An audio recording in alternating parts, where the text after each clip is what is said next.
Warahmatullahi wabarakatuh. Waalaikumsalam warahmatullahi wabarakatuh. Alhamdulillahirabbil alamin. Wabihi nasta'in ala umuri dunya waddin. Wassalatu wassalamu ala asyrafil anbiya'i wal mursalin wa ala alihi wa ashabihi ajma'in.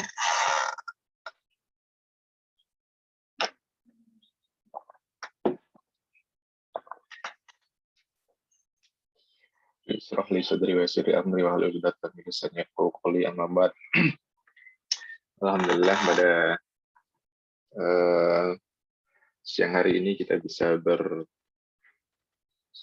muka kembali via dunia maya, via Zoom. Semoga tidak mengurangi rasa silaturahim kita untuk memperkuat ukhuwah kita. Selawat serta salam senantiasa kita diberikan Nabi besar Muhammad Sallallahu Alaihi Wasallam yang telah memberikan banyak hal, yang telah memberikan kita banyak pengalaman, yang telah memberikan kita banyak ilmu sehingga kita bisa mengikuti ilmu-ilmunya, mempelajari ilmu-ilmunya sebagai tabungan kita kelak. Terima kasih. Kita kalau minggu kemarin kita belum sempat ketemu untuk pembukaan atau pendahuluan tentang pasar modal syariah.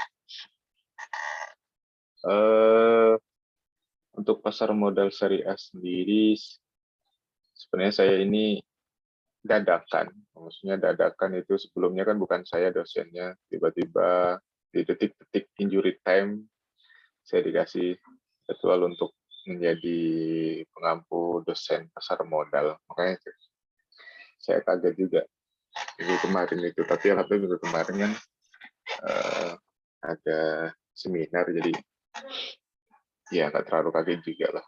Jadi ada waktu untuk bisa mempersiapkan. Tapi juga saya dapat injury dapat injury time kayak kemarin, menemani Bu Listian untuk seminar proposal kalian ya, mempersiapkan seminar proposal kalian. Dan mudah-mudahan artikel-artikel yang saya kirim ke grup kalian bisa kalian pelajari, bisa kalian pilih dan pilih. Bagi yang sudah mendownload, kalau yang bagi belum mendownload ya silakan di-download. Kalau tetap nggak mau ngedownload ya kebangetan banget, kan tinggal ngedownload doang, nggak usah nyari-nyari lagi kan gitu. Kebangetan banget tuh makanya. Biar lebih menarik lagi penelitian kalian, silakan kalian download. Ada 1-2 orang yang kemarin yang sudah ibaratnya itu termasuk penelitian baru lah, kayak semacam Siti Badriah.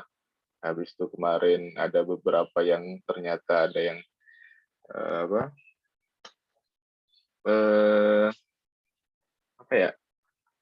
yang berminat membahas yang tema yang dari saya kemarin, yang masalah program vaksinasi kan, dalam perspektif itu kemarin. Jadi lupa saya judulnya sendiri. Oh ya, Makosid Syariah. Yang Makosid, ya. Nah, program vaksinasi dalam perspektif Makosid Syariah itu kan juga menurut saya itu hal yang baru gitu kan. Jadi silahkan. Sekarang sebenarnya gampang untuk kalian mau bikin penelitian. Hal-hal yang baru yang janggal sekarang, tambahin aja Makosid Syariah dalam perspektif ekonomi syariah. Udah itu udah jadi penelitian kalian gitu. Nggak usah lagi kalian fokusnya di minat nabung, minat ini, investasi dan sebagainya, nggak usah itu. Dengan apa yang terjadi di lingkungan kita, tinggal kita tarik ke dalam pandangan ekonomi syariah atau makosid syariah. Itu udah jadi bahan penelitian kalian. Tapi siang hari ini kita tidak membahas masalah ekonomi syariah karena mata kuliahnya berbeda sekarang. sekarang tentang pasar modal. Pasar modal mana ya?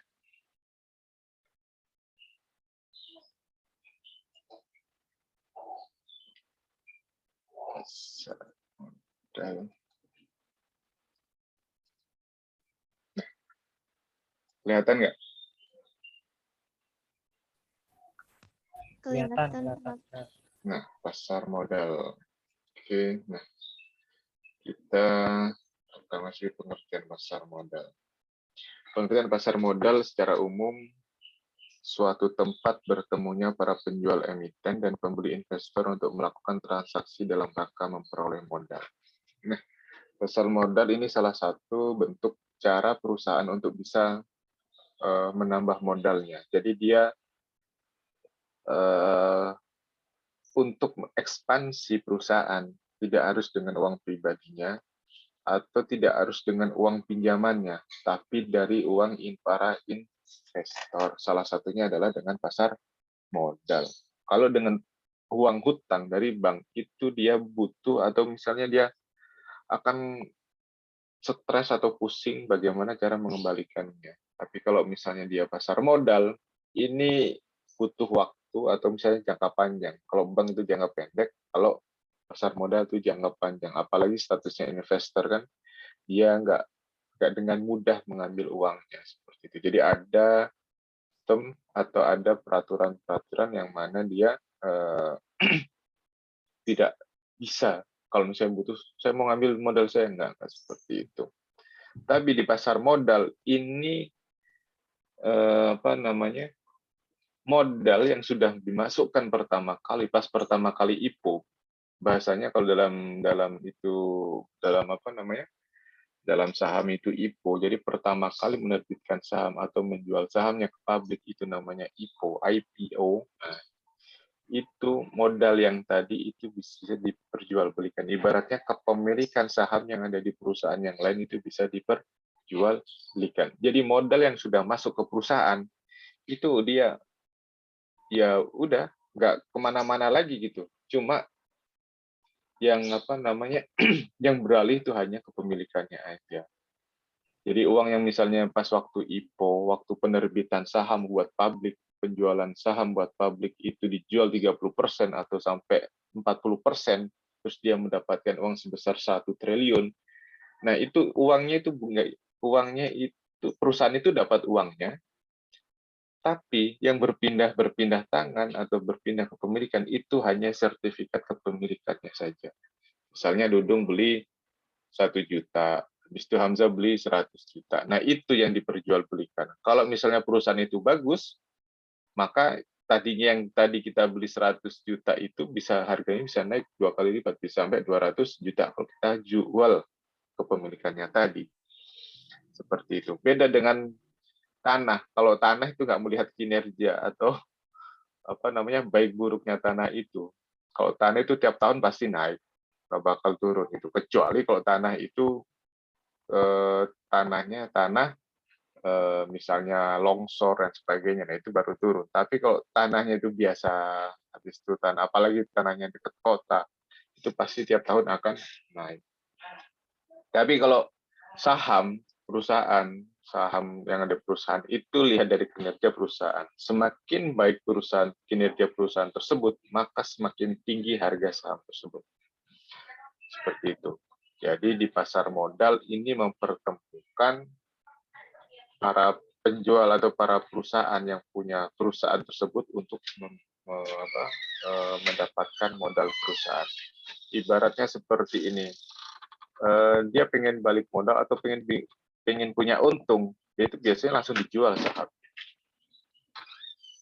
Kalau orang-orang luar negeri, itu dia tuh pengen modal yang pertama kali dikeluarkan itu balik, atau bahkan dari modal tersebut bisa berkali lipat keuntungannya. Misalnya dalam usaha dia menginvestasikan tanahnya 1 M. Uangnya 1 M. Nah, dia itu pengen uang dia itu balik dan dia tetap punya perusahaan. Akhirnya dijuallah saham perusahaan tersebut.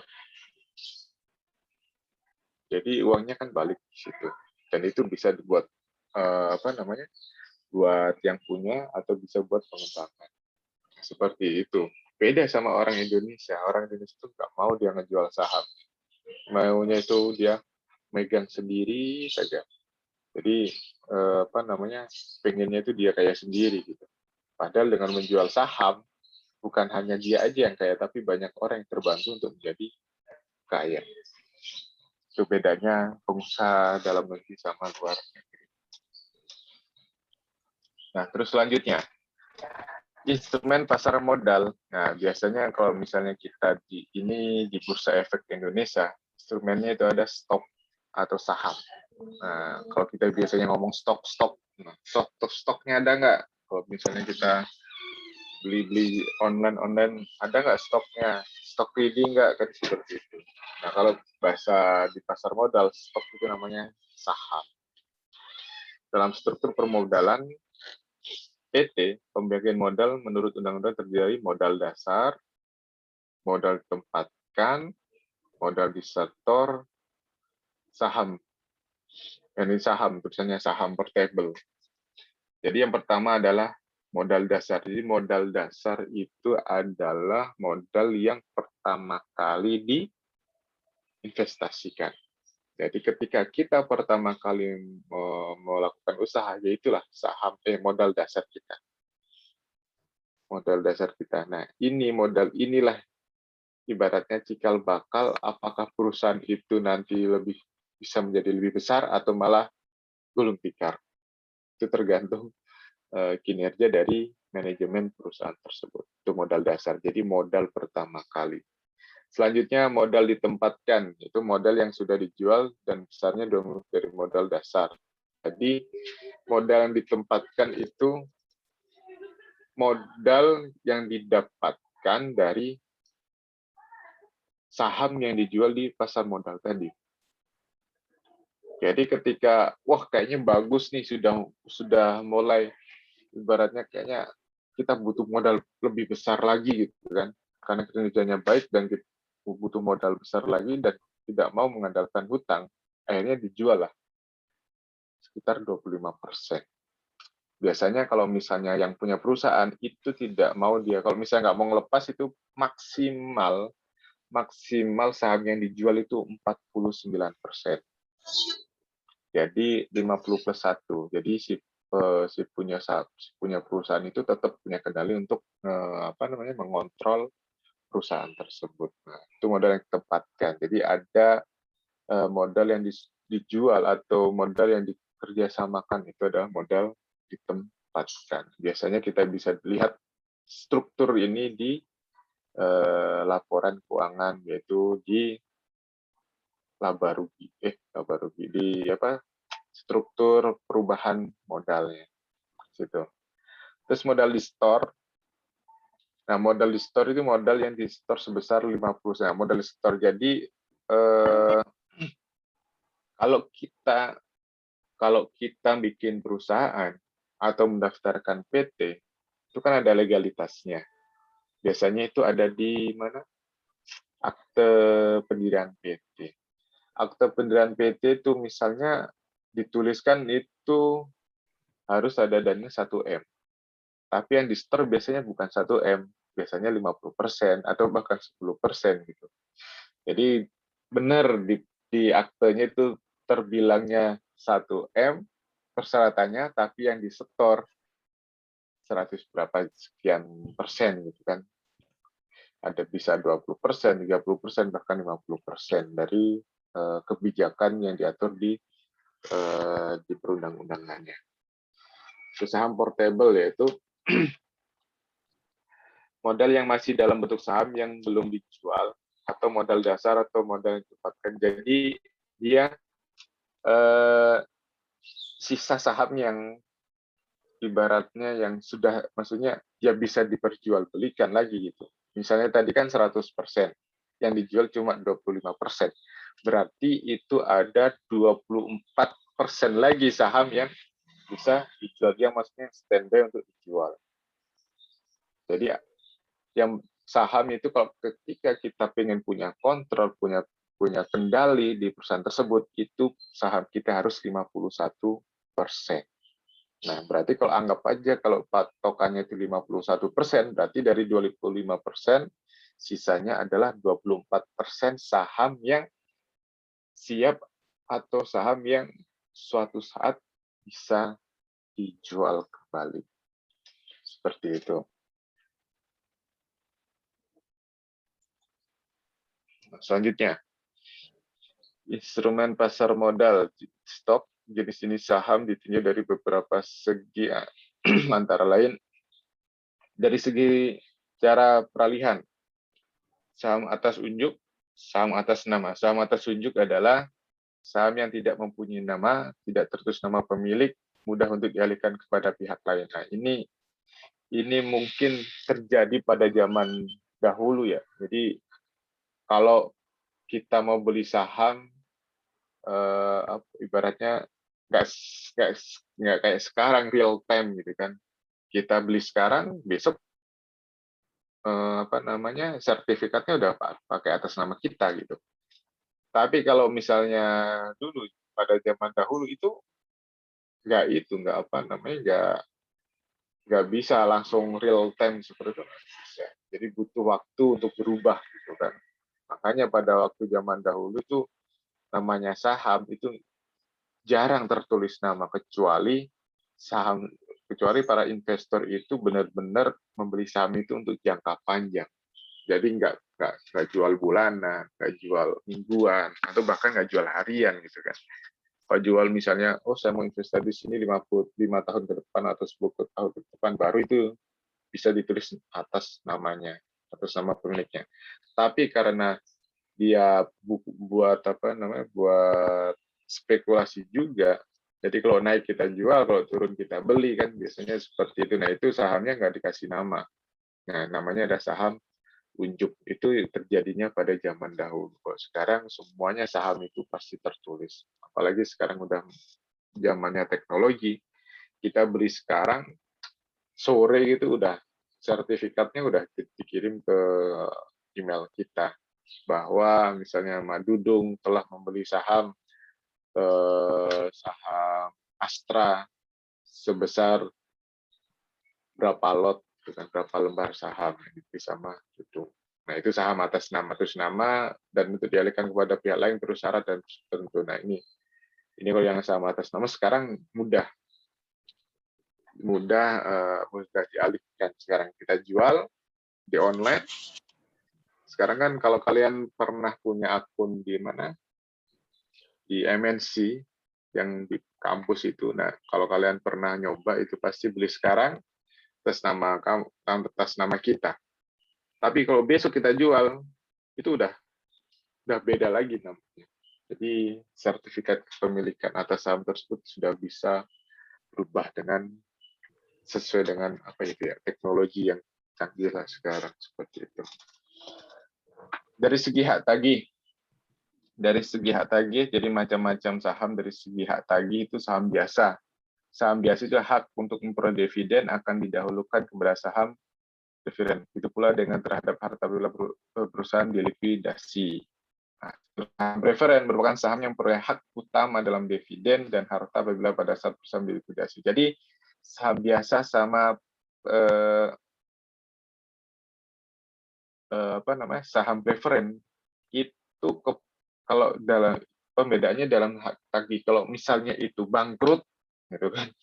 Misalnya perusahaan itu bangkrut, atau misalnya dia dapat dividen, itu yang diutamakan adalah saham preferen.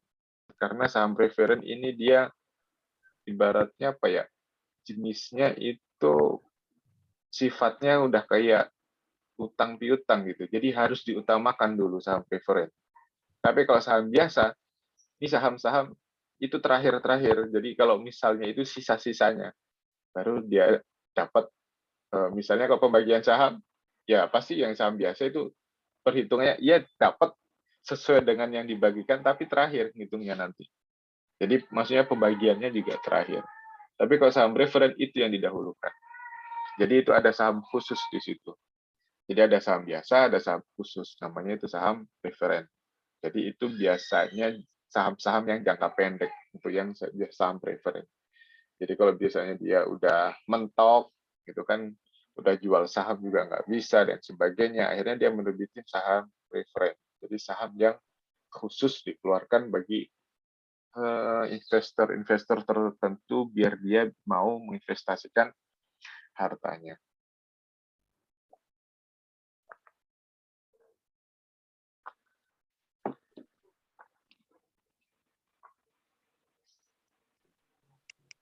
Nah, selanjutnya, instrumen selanjutnya adalah obligasi atau bonds. Bonds itu kan utang, surat utang, obligasi. Kalau syariah namanya sukuk. Nah, beda nama tapi beda sifatnya juga lah. Tuh. Kalau kita hanya melihat sederhana saja ya sama halnya kayak bank syariah sama bank konvensional. Tapi kalau kita detail pendalaman lagi ada titik-titik perbedaan tersebut. Itu antara obligasi bonds sama sukuk. Ditinjau dari segi peralihan obligasi atas nama sama atas unjuk sama obligasi atas nama. Jadi ini yang terjadi pada zaman dulu, gitu kan. Jadi dia butuh waktu untuk perubahan-perubahannya dan sebagainya. Kalau sekarang udah real time, udah dengan mudah bisa dipindah-pindahkan. Terus selanjutnya ditinjau dari segi jaminan yang diberikan atau hak klaim. Obligasi dengan jaminan, obligasi tanpa jaminan. Nah, namanya surat utang kan. Kalau kita hutang biasanya hutang ke perbankan. Kalau kita baru atau baru kenalan, maksudnya baru pinjem, pasti kita diminta jaminan. Tapi kalau kita sudah sering minjem di bank tersebut, itu biasanya ada, Pak, ini ada pinjaman tanpa agunan. Nah, seperti itu. Kalau misalnya dia, ini rutin bayarnya, bagus nih.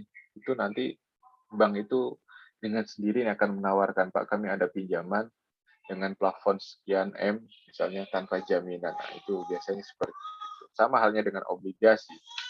Cuma kalau obligasi itu lebih terkenalnya bahasanya itu dipakai di bahasa pasar saham, pasar modal, ya kan?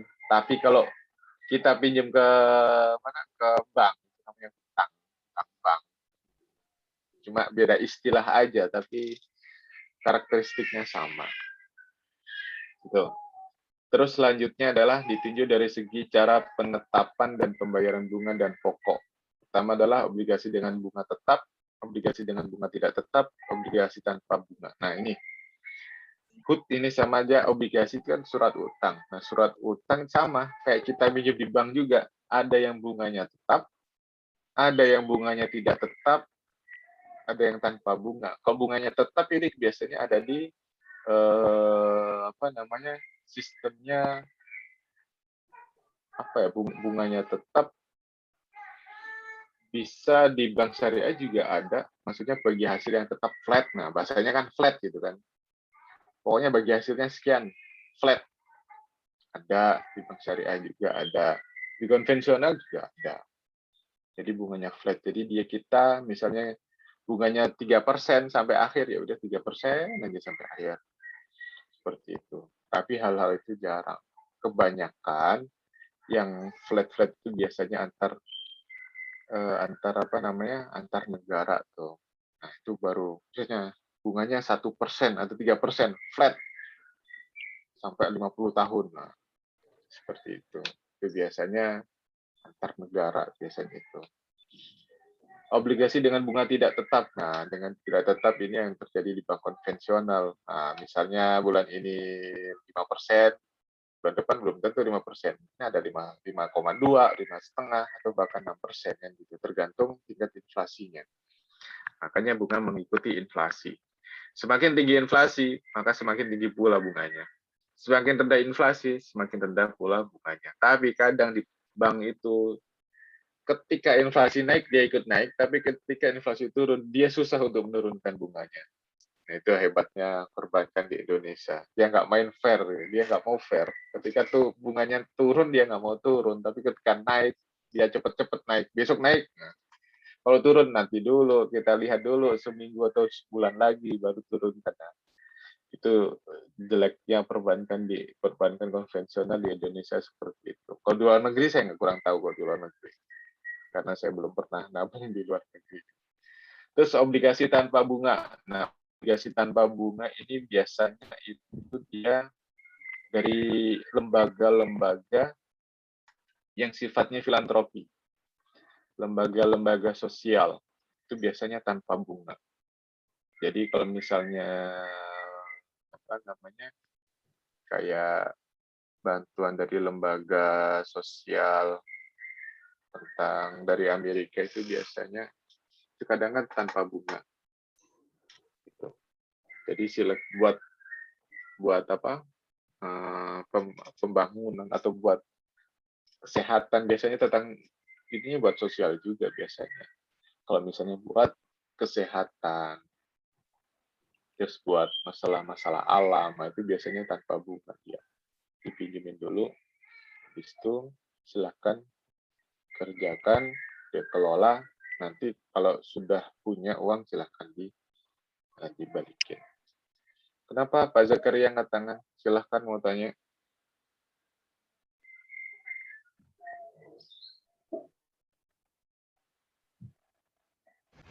Nggak jadi, Pak.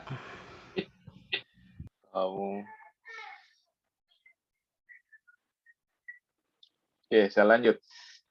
Obligasi, bonds, atau surat utang ditinjau dari segi penerbit. Nah, segi penerbit itu pemerintah swasta. Kalau pemerintah itu berarti surat utang antar negara tadi. Antara negara, utang piutang antara negara, Indonesia utang ke Jepang, Indonesia utang ke Cina, Indonesia utang ke Singapura, utang ke Amerika, utang ke Eropa, dan negara-negara lainnya. Itu yang diterbitkan pemerintah. Atau sekarang yang sudah berjalan negara menerbitkan SUKRI biasanya, Sukuk Retail Indonesia. Nah, itu pemerintah mengajukan pinjaman kepada warganya, pada masyarakatnya. Karena negara yang baik adalah negara yang pinjam kepada warganya sendiri. Dan warga negara yang baik itu memberikan pinjamannya kepada negara sendiri. Nah, seperti itu. Biar apa? Biar tidak ada ketergantungan dengan negara lain. Itu salah satunya. Makanya sekarang sudah mulai banyak orang-orang atau warga negara Indonesia untuk membeli surat hutang pemerintah, surat hutang negara, bisa dari Sun atau bisa dari Sukri. Kalau Sun itu surat hutang negara yang sifatnya konvensional, kalau Sukri itu Sukuk Retail Indonesia itu yang berbasis syariah. Jadi terserah kalian bisa beli Sun atau beli Sukri. Itu minimal 5 juta harganya. 5 juta.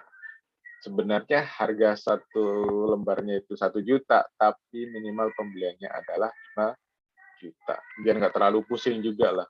Terlalu kecil kan kasihan juga ngitung-ngitungnya kan.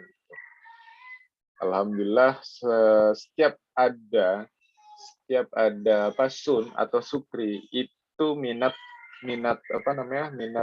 masyarakat Indonesia itu selalu membludak. Karena apa? Karena tingkat suku marginnya atau margin hasilnya atau ibaratnya bahasa sederhananya bunganya itu lebih besar daripada deposito. Misal deposito sekarang 4%, 5%, di situ bisa 6% sampai 7% tingkat kembalinya. Maksudnya tingkat bagi hasilnya seperti itu. Makanya banyak orang sekarang yang narik uangnya dari deposito dan beralih kepada surat utang negara atau Sukuk Retail Indonesia. Silakan, biasanya itu setahun itu bisa sampai berapa kali ya? Tergantung pemerintah. Kalau pemerintah lagi pengen, biasanya kalau lagi defisit anggarannya, nah itu defisit pencapaian pajak yang diterima sama pengeluaran pasti dia akan buka. Terus ya obligasi oleh swasta. Nah, obligasi swasta ini surat utang swasta biasanya perusahaan-perusahaan. Sekarang yang sudah biasanya itu yang buka itu BUMN yang sudah buka. BUMN buka surat utang negara atau surat berharga syariah SDSN, ada SUN, ada SBN, ada SBSN. Nah, kan? Ada surat utang negara, surat berharga negara, surat berharga syariah negara, seperti itu.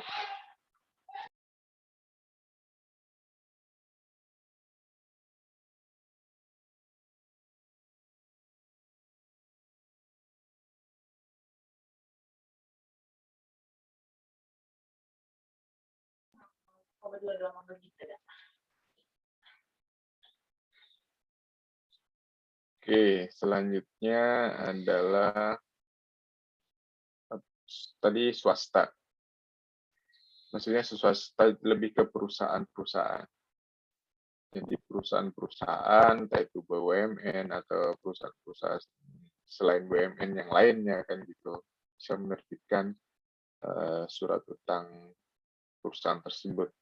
Tapi kebanyakan yang menerbitkan surat utang itu adalah perusahaan-perusahaan BUMN. Karena apa? Orang beranggapan bahwa BUMN itu pasti di-backup sama pemerintah dan penjaminannya juga dari pemerintah. Kayak kalau misalnya BUMN itu rugi, pasti pemerintah turun tangan kan gitu. Itu enaknya surat utang yang dikeluarkan oleh BUMN, Badan Usaha Milik Negara. Terus selanjutnya adalah dari segi jatuh tempo. Ini ada jatuh pendek, panjang, pendek, menengah, panjang. Ini siap tahu sendiri lah kalau utang jangka pendek tuh misalnya setahun, jangka menengah itu 4 tahun, 5 tahun, itu menengah, panjang itu lebih dari 10 tahun, 20 tahun. Nah, biasanya kalau investasi yang besar-besaran kayak semacam MRT, itu kan MRT, habis itu proyek-proyek infrastruktur lainnya itu biasanya sampai 50 tahun atau bahkan sampai 100 tahun pengembaliannya, jangka waktunya.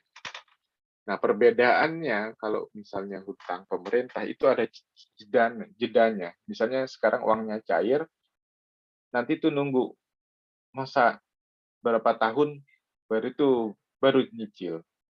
Gitu, ada masa jedanya. Tapi kalau kita pinjam di bank itu nggak ada masa jedanya, bulan depan harus kita bayar langsung kan gitu. Tapi kalau di apa namanya di antar negara itu dikasih misalnya dengan waktu jeda 5 tahun atau 10 tahun. Jadi selama 5 tahun, 10 tahun itu nggak ngangsur sama sekali. Baru tahun misalnya perjanjian dengan jeda 10 tahun, baru tahun ke-11 itu baru ngangsur. Seperti itu. Itu apa namanya enaknya hutang di pemerintah. Oke, silahkan ada pertanyaan.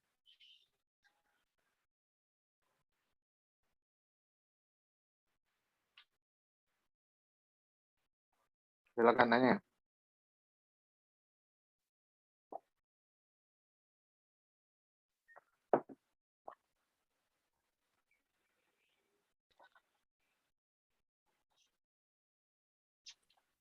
Ayo mau bertanya. Ayo mau bertanya. Feby. Pusing, mau tidur mulu. Nanya. Pak, mau nanya. Nyatanya. Kan sistem yang digunakan tadi ada sistem flat ya, Pak ya?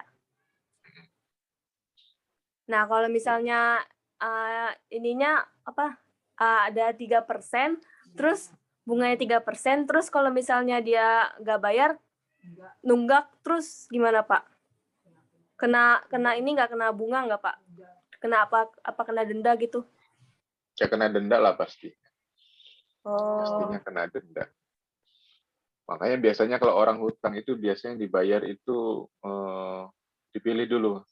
Saya bayar bunganya aja ya. Ntar modalnya ntar ya modal pokoknya nanti, pinjaman pokoknya nanti. Jadi mana dulu yang dia biar bisa dia bayar.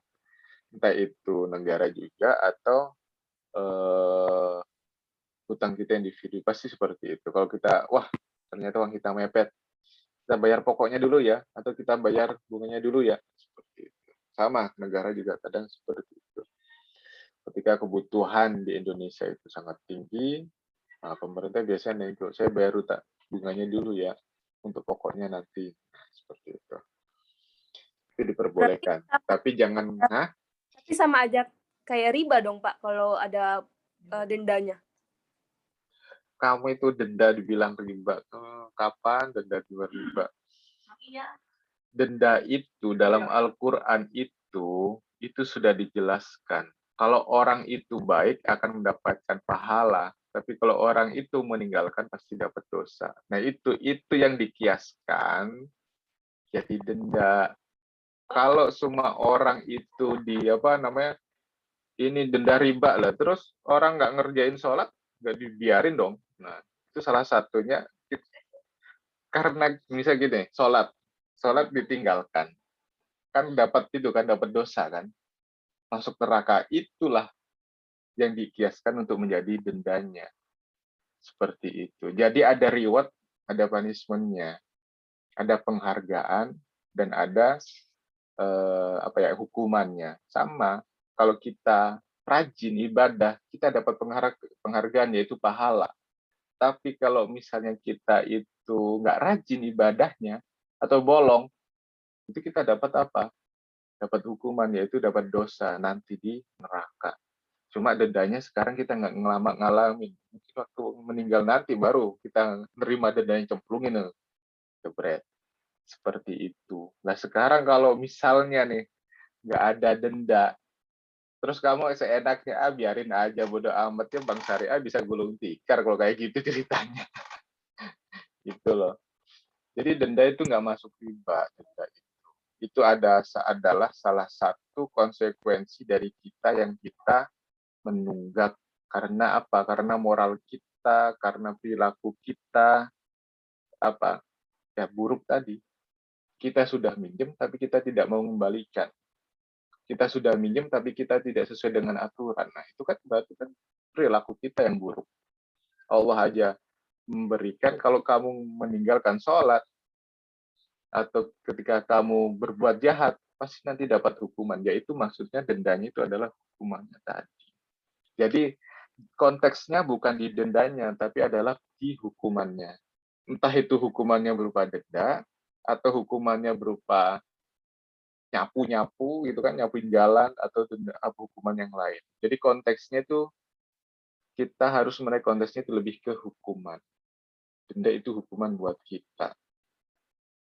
Seperti itu, Feb. Jadi selama ini kita memahami denda itu riba itu sebenarnya salah. Bukan seperti itu untuk memahami denda itu. Seperti Saya itu. izin bertanya. Ya, silahkan. Kan tadi Bapak bilang itu masalah hutang itu gimana pas pelunasannya ya Pak ya. Nah, ini sempat ada kasus Pak yang Yusuf Hamka. Terus? Nah, dia tuh kan pinjam uang di bank syariah. Nah, Terus? dia tuh di situ tuh kasusnya kan ya mungkin karena usahanya lagi berdampak karena COVID ini, dia itu minta keringanan bunga, bahasanya gitu Pak, keringanan bunga. Katanya dia di situ ngambil sistem mudorobah. Nah ternyata sama pihak banknya itu nggak diizinin, antara bagi hasilnya itu diturunin persennya atau apa gitu ya. Banknya nggak ngizinin, akhirnya Yusuf Hamka itu dia mau ngelunasin utang itu, Yusuf Hamka itu. Tapi dari pihak banknya ternyata uang yang seharusnya buat ngelunasin hutang itu nggak langsung dimasukin gitu Pak. Jadi uang yang udah di transfer sama Yusuf Hamka buat ngelunasin hutang ternyata malah kepotong buat yang bagi hasil itu Pak sama bank. Itu gimana? Bank malah ngulur-ngulur waktu supaya Yusuf Hamka nggak buru-buru ngelunasin hutang, itu gimana kalau kayak gitu kasusnya Pak? Nah, itu sebenarnya itu kan kemarin merusak citra perbankan syariah sendiri kan gitu. Saya coba menjawab secara objektif ya kan, dengan kasus yang Yusuf Hamka itu sebenarnya itu kesalahan di perbankan syariahnya. Karena apa? Karena perbankan syariah kok dibayar langsung, itu nanti ke depannya dia nggak dapat hasil atau bagi hasil dari uang tersebut gitu. Sedangkan masa-masa COVID seperti ini kan susah mencari perusahaan-perusahaan itu kan yang notabene perusahaannya yang bagus gitu kan. Kalau perusahaannya yang hancur banyak, yang minta modal banyak gitu kan. Tapi kan perusahaan perbankan harus lihat kan, oh perusahaannya ini kompeten, oh perusahaan ini kinerjanya bagus dan sebagainya. Nah itu sebenarnya ada bagusnya dari peristiwa tersebut. Jadi biar perbankan itu melek atau sadar gitu bahwa yang namanya meskipun pakai nama-nama syariah bukan berarti dia itu jaminannya surga gitu. Ya kan? Jadi bukan jaminan surga gitu. Ya meskipun dia syariah, meskipun dia turunan Rasul, belum tentu jaminan surga. Yang sudah dijamin sama surga itu adalah Rasul sendiri kan gitu. Sama sahabat-sahabat Rasul itu yang 10 ya, 10 sahabat Rasul yang dijamin masuk surga. Benar nggak itu, Pak Hamzah? Ya, 10 ya sahabat Rasul jamin masuk surga. Iya, Pak. Betul, Pak. Nah, itu juga yang dijamin masuk surga itu juga dilihat juga dari tingkah lakunya, perilakunya, moralnya gitu. Gak serta-merta Allah memberikan 10 teman kamu masuk surga gak gitu, gak seperti itu. Nah, itu apa ibaratnya sebenarnya banyak kejadian seperti itu sebenarnya banyak. Cuma mungkin sebelum-sebelumnya itu orang-orang yang lain dikira nggak ada pengaruh lah. Tapi kalau Yusuf Hamka yang bersuara itu kan pengaruhnya itu sangat apa ya, sangat besar sekali karena dia kedekatan dengan orang-orang pemerintahan, apalagi dia kalau nggak salah dia itu termasuk staf ahli kan di pemerintahan sekarang seperti itu. Yusuf Hamka itu di bagian ekonomi kalau nggak salah, perekonomian. Jadi staf ahlinya menteri apa ya lupa saya, itu Yusuf Hamka. Jadi ketika dia bersuara saya juga ada apa ya, ada senengnya gitu biar bangsa dia nggak semena-mena. Jangan sampai dengan gara-gara labelnya yang syariah dia dengan semena-mena, wah nggak bisa gitu dong dan sebagainya.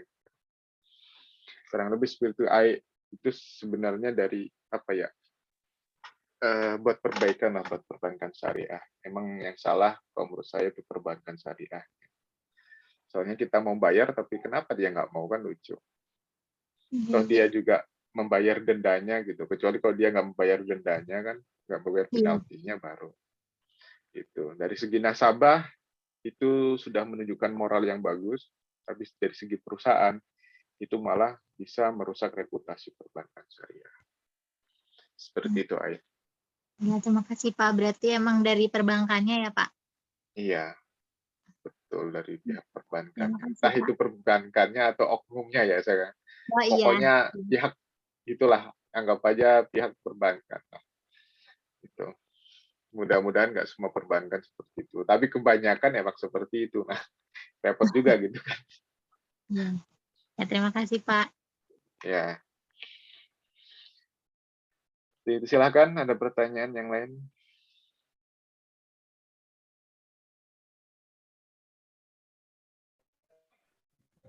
Kalau untuk surat hutang itu maksudnya gimana, Pak?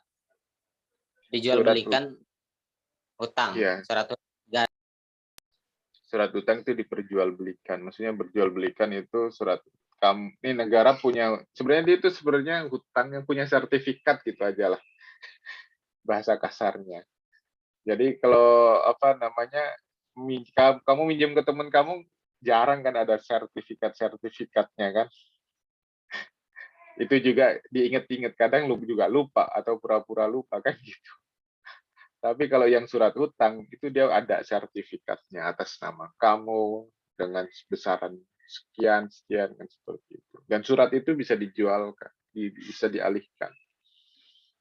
Misalnya kamu membeli surat negara itu 10 juta, surat hutang negara 10 juta dalam waktu 5 tahun gitu kan.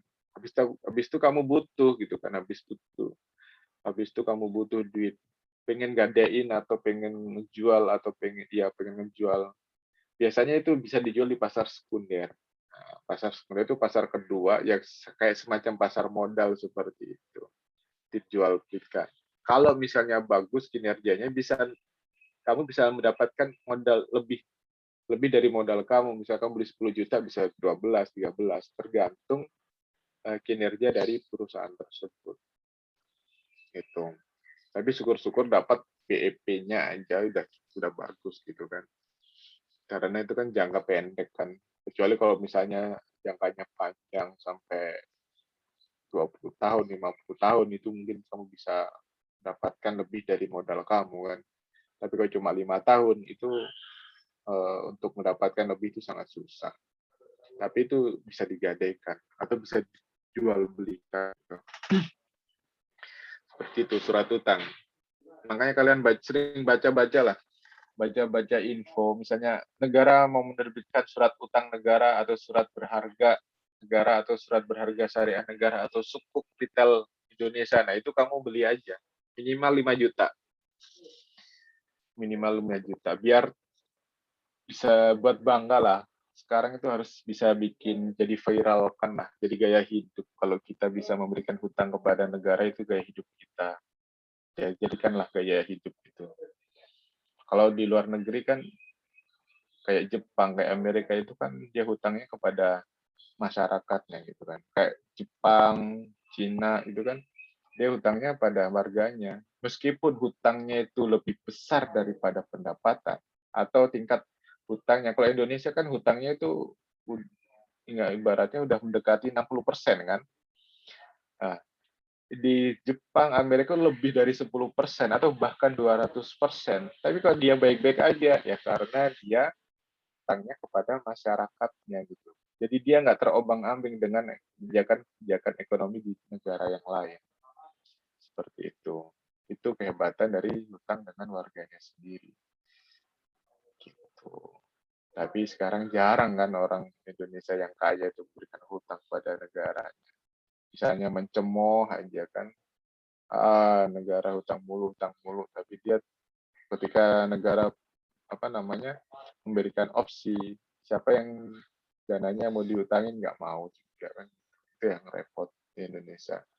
Warganya itu unik, dia bisa mengkritisi, tapi dia itu jarang memberikan solusi, atau bahkan nggak bisa memberikan solusi gitu. Bisanya ngeritik aja. Gitu, Mas Ahya.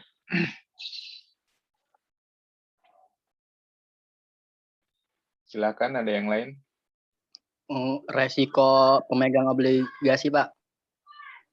Apakah ada resikonya apa enggak? Semuanya itu ada resikonya. Makanya dilihat dulu penerbitnya siapa. Kalau penerbitnya itu perusahaan milik negara atau malah pemerintah sendiri, itu nggak beresiko.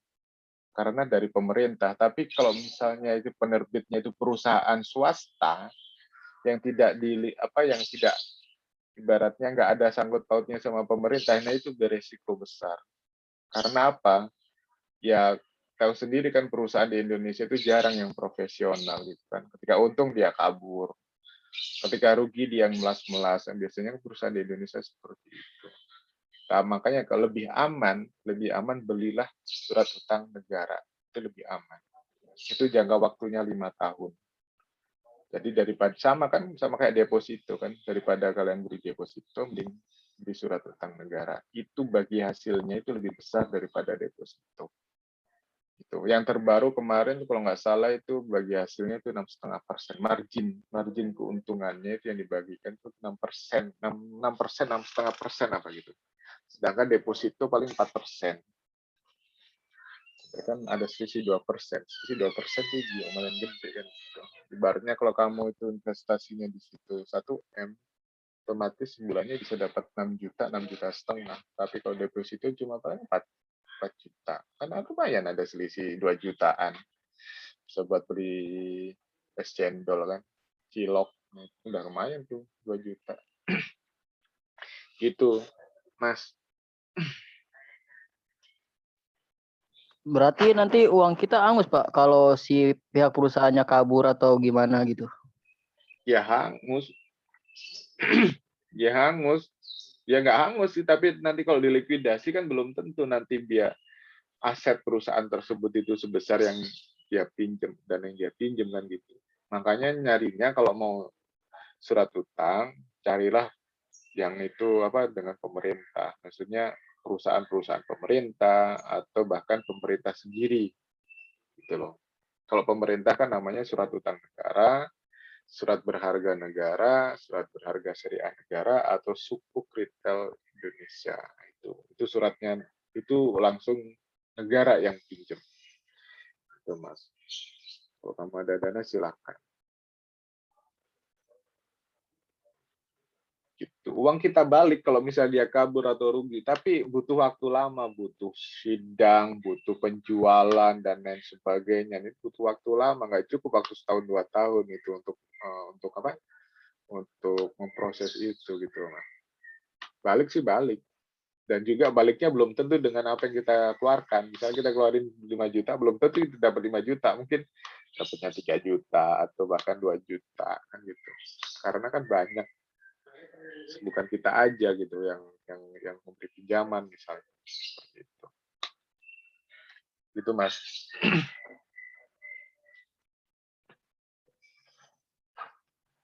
Silakan. Pertanyaan yang lain?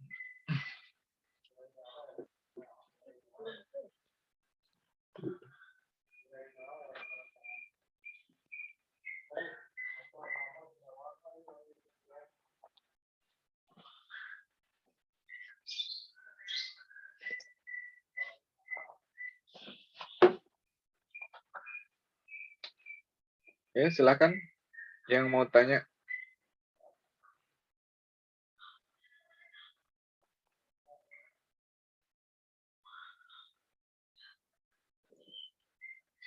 Jangan banyak-banyak.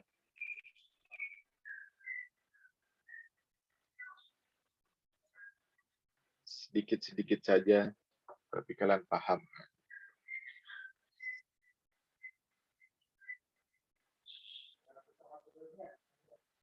Silakan.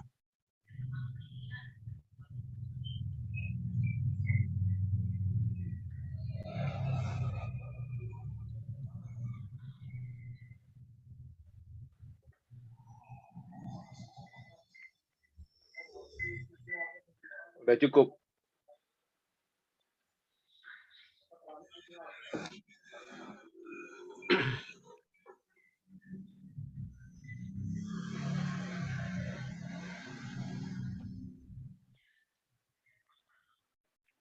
Kalau saham dalam bentuk portable, maksudnya gimana ya, Pak? Itu tadi, saham yang dia available. Nah, saham yang siap diperjualbelikan. Jadi dia saham yang apa namanya? Yang ada kemungkinan untuk bisa dijual lagi gitu loh, saham portable. Jadi sahamnya itu belum, misalnya dari 100% kepemilikan saham. Nah, itu ada 49 saham yang bisa dijual. Yang sudah dijual 25%. Nah, sisanya adalah 24. Nah, itu saham standby lah. Saham standby yang siap diperjualbelikan sewaktu-waktu. Itu saham portable. Itu Mas Zakaria. Jadi dia statusnya belum dijual, tapi kalau sewaktu-waktu mau dijual itu bisa dijual. Gitu Mas.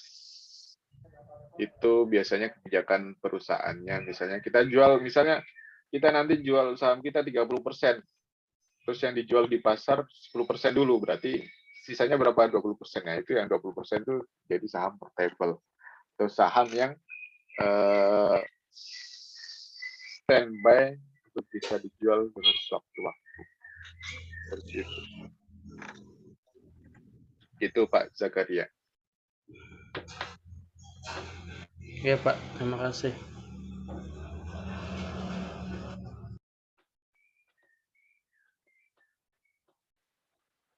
Kayak yang kerja di Indomaret, kayak Sakir ya Indomaret, Nurindah juga kan. Ya, daripada kamu cuma kerja di situ aja, ya bulanan kamu coba dibuat beli saham Indomaret gitu loh.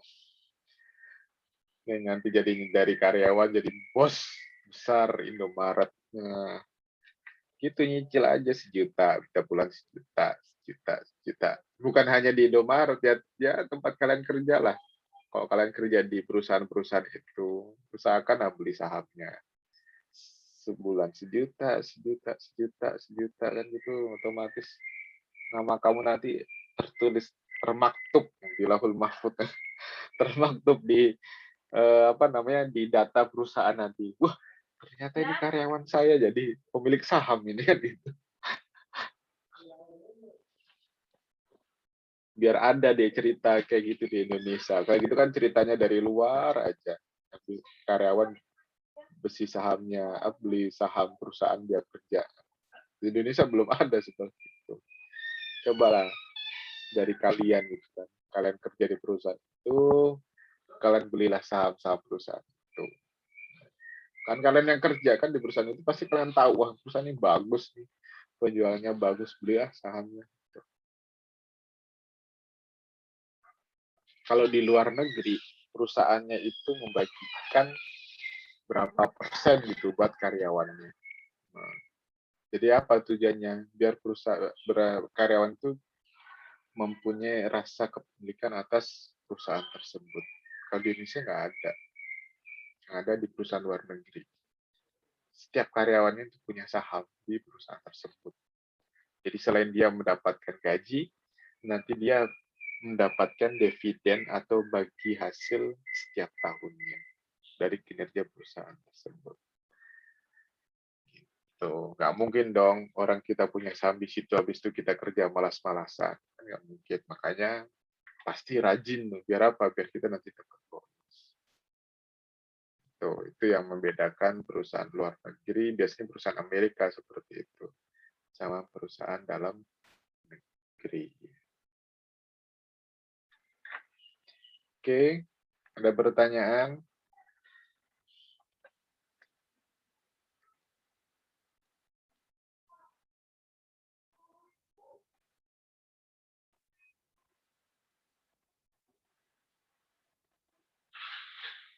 Cukup?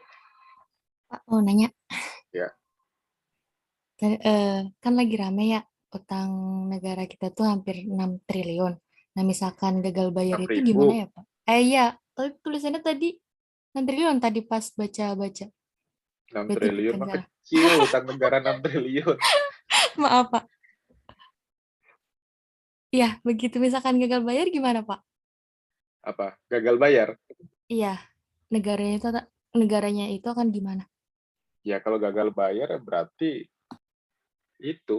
Jadi kita itu kayak jadi anak buahnya. Jadi jongos negara tersebut gitu loh, kalau gagal bayar.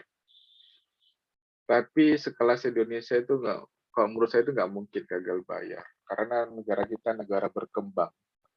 Dan kesempatan atau peluang-peluang untuk jadi negara maju itu lebih bisa. Makanya banyak orang yang berbondong-bondong untuk investasi atau memberikan hutang ke negara Indonesia. Karena apa? Dengan ngejual gunungnya aja, itu bisa bayar lunas gitu kan.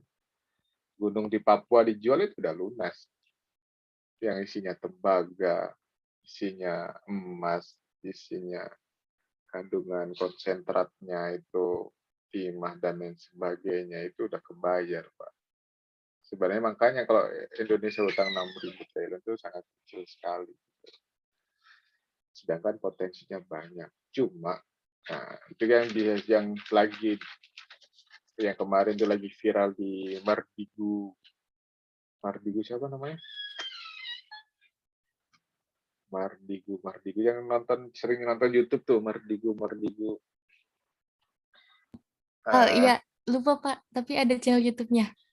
Mardigu siapa? Bosman ya, Iya, Bosman. Bosman ya. Nah, dia ada pemikiran kenapa kita nggak gadekan nggak maksudnya nggak menjaminkan alam kita gitu loh. Jadi kita jaminin nih, kita dapat uang tapi bukan hutang statusnya, tapi kita jaminkan ya sama halnya ya kurang lebih sama kayak hutang, cuma kita nggak ada kewajiban untuk membayar gitu, tapi dia bisa mendapatkan dari bagi hasil dari ibaratnya kayak pemilikan saham juga seperti itu. Itu pemikiran Mardigu Bosman Sontoloyo itu kan, Bosman Sontoloyo seperti Iya, itu. terima kasih Pak. Nah, jadi di Indonesia insya Allah aman-aman aja karena yang mengatur juga orang Bank Dunia kan, mantan Bank Dunia Sri Mulyani. Nah, Sri Mulyani aja santai, kenapa kita susah pusing gitu. Sudah ada yang mikirin gitu, Pak. Dan jangan lupa, nah sekarang kenapa naik tinggi itu hutangnya itu kan kebanyakan buat infrastruktur, dan itu kan multiple efeknya sangat besar sekali. Ketika itu buat infrastruktur, buat yang kegiatan-kegiatan produktif, itu dengan apa ya, proyeknya tersebut kalau udah jadi itu bisa membiayai atau membayar untuk melunasi hutang tersebut gitu. Bayangkan kalau misalnya hutang tersebut buat konsumtif, kan habis dimakan aja kan. Nah itu yang nggak dianjurkan. Tapi kalau dia minjem buat yang produktif, buat bangun jalan tol, bangun jalan pelabuhan, bandara, terus jalan-jalan penghubung yang lainnya, nah itu sangat multiple efeknya sangat besar sekali. Dari mana nanti negara bisa membayarnya itu dari pajak yang dia pungut. Ketika banyak warga negara Indonesia yang bekerja, otomatis banyak pula pajak yang tarik. Nah, meskipun satu orang 1.000, satu orang 10.000, gitu kan. Itu kalau digabungkan, anggap aja sekarang itu 200 juta penduduk Indonesia. 200 juta penduduk Indonesia bayar 1.000 aja. Berapa itu ya? 200 M ya. Wah. Setiap orang bayar 1.000 aja dari pajaknya. Setiap bulan loh. Setiap bulan 1.000. Itu 200 M. Kalau setahun, itu 2 triliun. Itu kalau bayar pajaknya 1.000. Lah kalau bayar pajaknya kayak kalian tuh sekitar 50.000 sampai 100.000, anggap aja 100.000. 100.000 kali 200 juta itu berapa? 200 juta 100.000 itu sebelum 2 M. 2 triliun ya? Apa 20 triliun? 200 juta 100.000. 200 M. 20 triliun. Ya, sekitar 20 triliun. Bayangin 20 triliun setiap bulannya itu kan.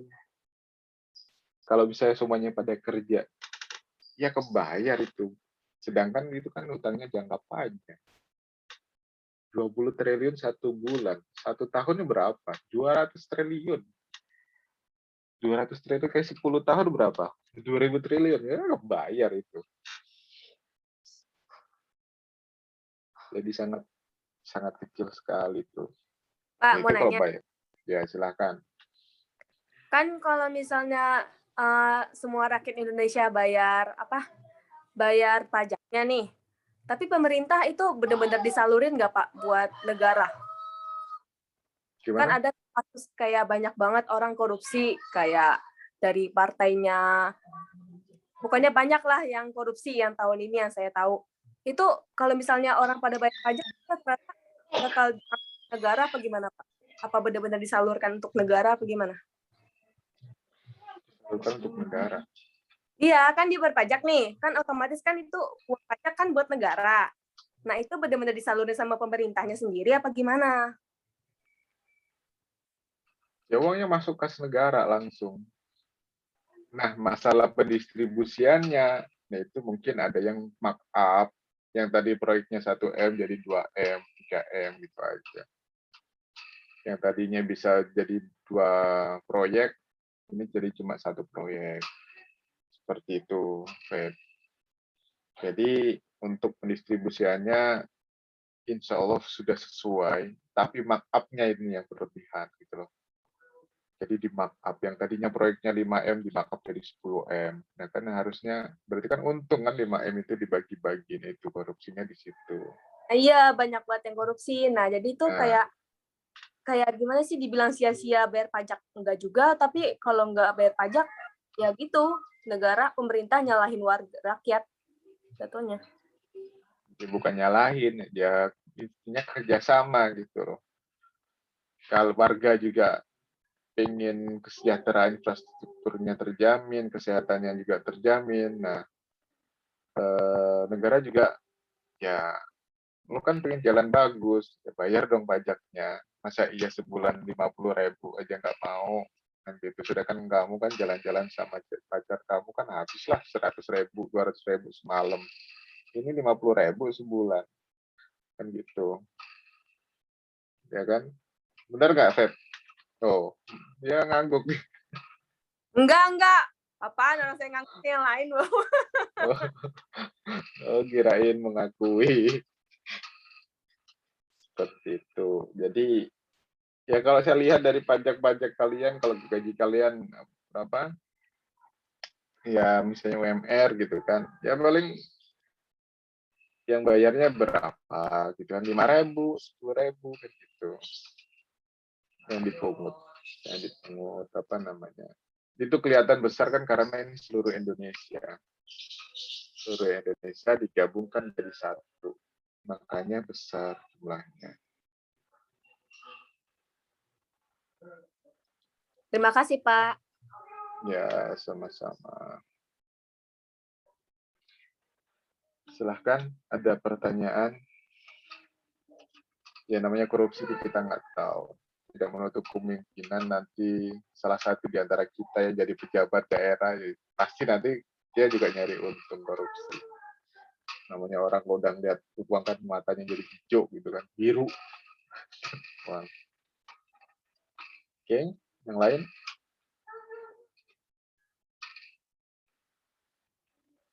Cukup? Cukup, Pak. Nggak ada pertanyaan? Kalau tidak ada pertanyaan, kita cukupkan.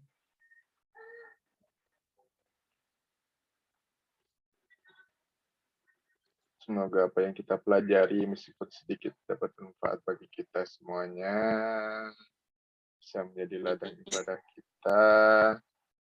Dan terus jangan bersuuzon dengan pemerintah, selalu positive thinking. Waktunya bayar pajak, Pak, bayar pajak. Jangan terlalu positive thinking sama pacar. Harusnya kalian positive thinking sama negara, jangan sama pacar. Karena status pacar itu nggak ada legalitas. Tapi kalian kalau misalnya sama negara, status kalian tuh jelas, kalian tuh warga negara Indonesia. Kalau kalian nggak jadi warga negara Indonesia, bisa dibuang kemana kalian? Kan gitu. Jadi yang selama ini masih statusnya masih pacar, jangan sampai negara dikalahkan sama pacar. Seperti itu. Ya Tia ya. Tia itu biasanya. Oke, terima kasih. Terjadinya kurang lebihnya mohon maaf. Bila taufiq wal hidayah. Assalamualaikum warahmatullahi wabarakatuh. Waalaikumsalam warahmatullahi wabarakatuh.